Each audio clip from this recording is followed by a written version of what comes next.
severe weather to our north and to our west, and Mike Braciano and the KQ2 weather crew keeping a close eye on that, and we'll get a full update on our forecast and the current situation in just a little bit. But first, Chris Jones with us, our weekly financial advice, and this week you've got a good one for us. Pay yourself first. Very important. Well, I am the most important customer I guess you got. Yeah, I think it's a question people always come up. You always hear people have good intentions. I like to start saving money for the future, but they keep putting it off and off. They wait till after all the bills are paid. Something fun comes along, they spend the money on something else. It is, and honestly, it is so hard to do, but you say pay yourself first, and so I guess get that out of sight, out of mind, maybe? What you want to do is make it a habit. For those people that are fortunate enough to have like a 401k through their jobs, they're doing that automatically now by having so much deducted from their paycheck.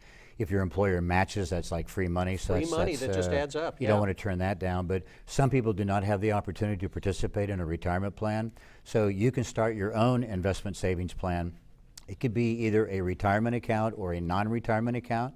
It'd probably be good to look at your situation. Before people start any investment plan, though, I think it's important that they keep enough money in savings, so that way if anything comes up in the first 3 to 6 months, they're not forced to have to touch anything that they've started for their investments. When you clean up your finances, I guess they say take care of the credit cards, yes, and then get that 6-month savings plan for yourself for an emergency, and then yes, start then pay yourself first. As long Right. as you've got money in savings and you've got your debt under control, then it's very important to start putting money away for the future. It is so hard, or it's much harder now in a world without pensions for most people. There's not very many pensions out there anymore. If you pay yourself first, what you want to do is set up a systematic investment plan.